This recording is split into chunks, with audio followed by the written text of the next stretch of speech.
hyperbolas have their own formulas. And I think usually what I want to do is just kind of show you the formula itself first, and then I'll start piecing together what it looks like, where the parts come from, and all the little bits and pieces that will go through it. Again, we're talking about stuff that has, what do you call it, non-shifted, so everything's centered at the origin, so we're not really getting too crazy yet. But hyperbolas, they look a lot like ellipses, the formulas themselves, but one minor difference, actually two, I should say.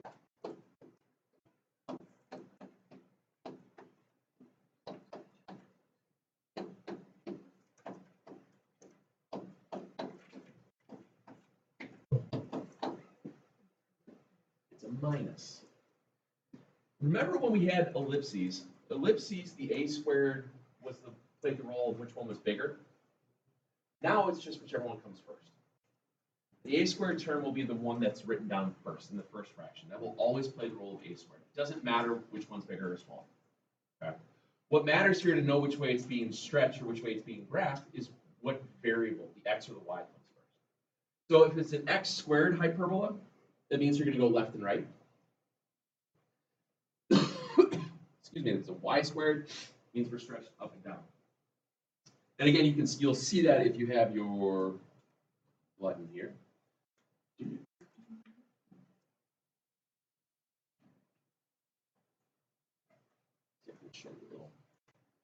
And like I was saying, you don't have to worry about the shift stuff now, but your hyperbolas, if the x one comes first, it does this. And if the y comes first, it does this. Okay. And like I said, the calculator app or the thing I put down on paper for you, I will have that rough sketch. That way you should not screw that up. Okay. Now, with hyperbolas, same idea goes, same thing happens. You've got vertices, co-vertices, foci. But with hyperbolas, another little thing happens. You've got what are called slant asymptotes. What's that? It's fun. You guys know what an asymptote is, right? Okay. So asymptotes. Let's say I do this, 1 over x minus 2. What can't x be? 2. X can't be 2 because you get what's called a vertical asymptote at 2. So what would happen is if it was 2, you'd be divided by 0. That's a vertical asymptote. There are also horizontal asymptotes, and we'll get to those as we get into rational functions at the end of this first semester. Now, what happens here is you get what's called a slant asymptote. I'll show you how this is all going to piece together. So if we start with the hyperbola, and I'm going to do just a simple x squared one first. If we do something like this, and let's use it as simple numbers. X squared over 16 minus y squared over 9 equals 1. We'll use very simple numbers to use an example and go through the list of what everything means again. Just like before, when you have your a squared value, your a squared is always for hyperbolas, whichever one comes first. It's the x and y that shift around, that move around in the equation.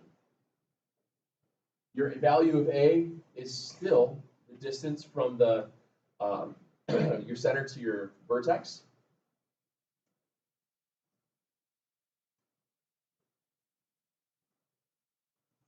B is the distance from the center to a co-vertex. Now, technically, hyperbola doesn't have a co-vertex. I just call it that, and I'll show you why here in a second. C is still center to focus. Ellipses. Remember how we found the value of C with the ellipse? It was a squared minus b squared. Here it's a squared plus b squared. So your c squared value is a squared plus b squared. Remember, I think I mentioned this before, where the ellipse was plus between the two, and it was minus for the c value. Here you've got a minus between the two, which makes it a plus between it. That way it pushes it out further, because remember your vertex, I'm sorry, your vertex, I'm sorry, I forgot what it was called. Your vertex is always looking at the focus, okay? So if I use this one here, this tells me I have an A value, or an A squared value of 16, B squared value of 9, C squared is going to equal 16 plus 9, otherwise known as 25, which makes C plus or minus 5. A plus or minus 4, B plus or minus 3. It's nice when the numbers are clean. Excuse me. And the fun. Centered at the origin.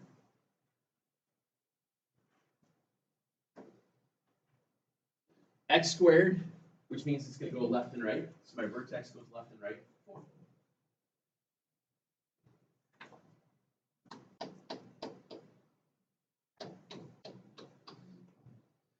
My co-vertex goes vertical, 3.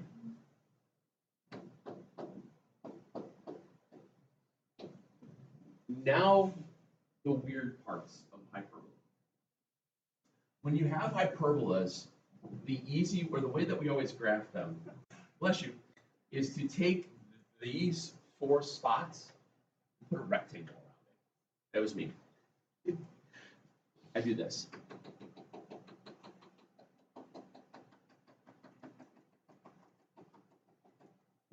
I make that rectangle, and I dot it, because through the diagonals will allow me to see what the curve looks like. This is where the idea of what's called a slant asymptote comes into play. This slant asymptote is the diagonals of this rectangle.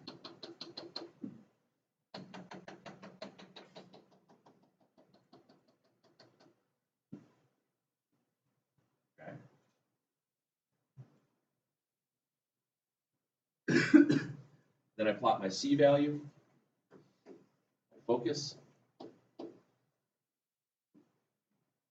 and then the graph. Hug the asymptote, go through the vertex, hug the asymptote. Hug the asymptote, go through the vertex, hug the asymptote. That's what it looks like. Yeah. It's a conic section. It's, if you take a cone and you slice it, this is how these things are formed. Okay. So, excuse me, just like we did before,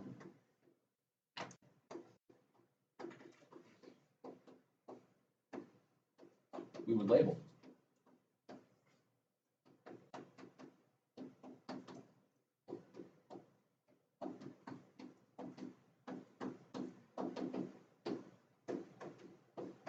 But labeling is the easy part. You've got your foci, your covertex, your vertex in the center.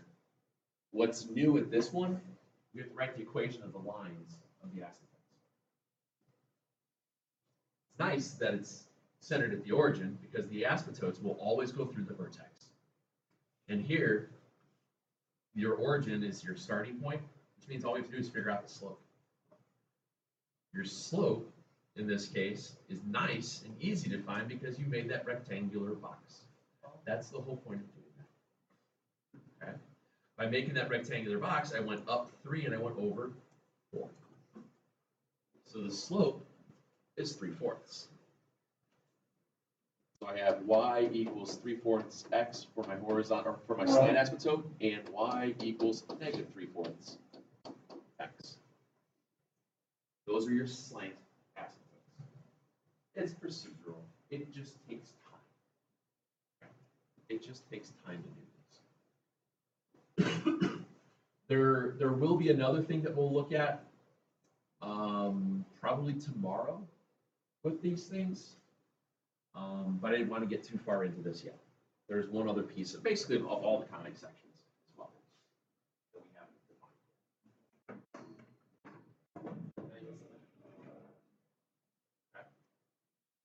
Like I said, it just looks weird.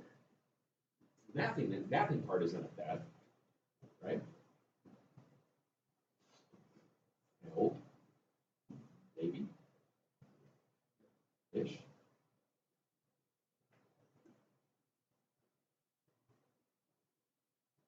Super exciting, I can see. You guys are having a good Monday.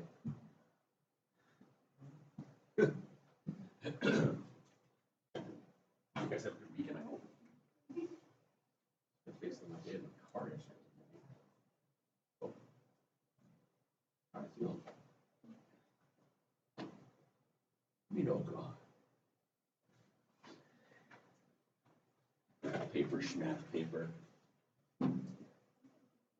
Draw the hyperbola given by the equation 4x squared minus 9y squared equals 36. Gee, I wonder what the first thing you have to do is. 36. Yeah, because it's going to equal 1. And yes, it was not subtract 35.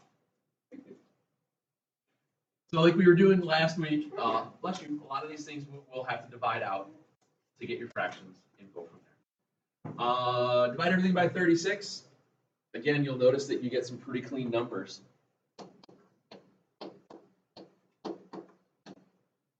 You get x squared over 9, y squared over 4 is 1. What came first, x squared or y squared?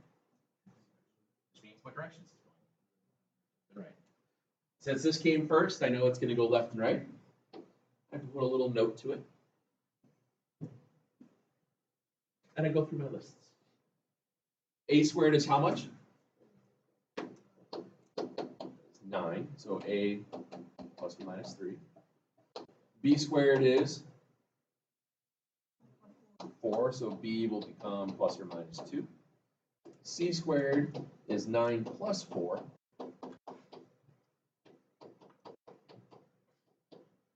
So you get plus or minus root 13. You just leave it like that. We don't do decimals. We don't even worry about it. If it was 18, let's say it was the square root of 18, then you would simplify it to be 3 root 2. So you do the same stuff that you would before. You'll notice that a lot of these square roots that we get are ones that you can do. They're nothing going to be crazy. I think most of the ones you guys have seen are pretty straightforward, except for one that was weird that was on the CUDA worksheets. But the textbook does a really good job of keeping numbers. Excuse me. And then you start flying.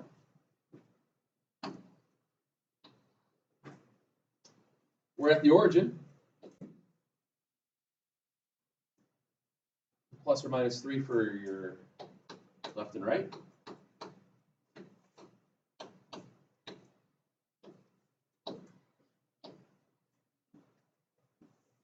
Just make your rectangle. Again, the reason why we make that rectangle is so that way you can count your slopes easier. It's not so much that it's tough to do when it's at the origin. It makes more sense when we do this when we shift them, because then it makes finding your slopes so much easier. Because then you'll have a point and a slope to work with.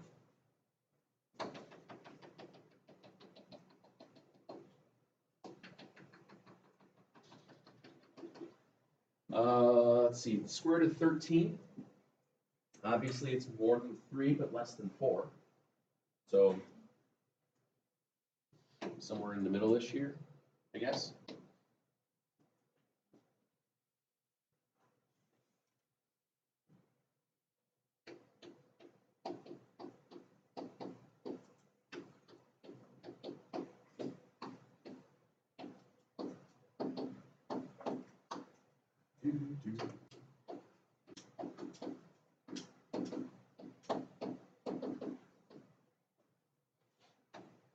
Sorry. So I'll bring back the graph here in 1 second, just listing off my parts.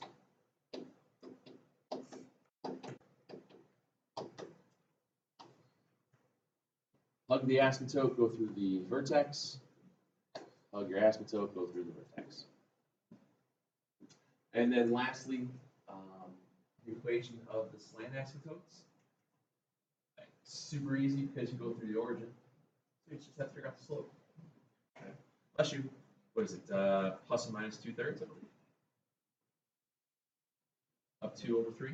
So your two equations would be y equals 2/3 x. I can write nicer today.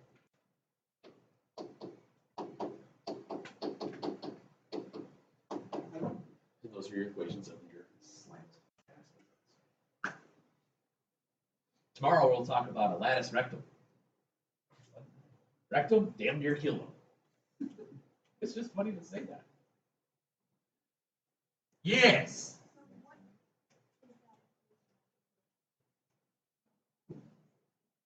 Yep, it's the two slant asymptotes, those diagonal lines that the slant asymptotes allow us to define the curve.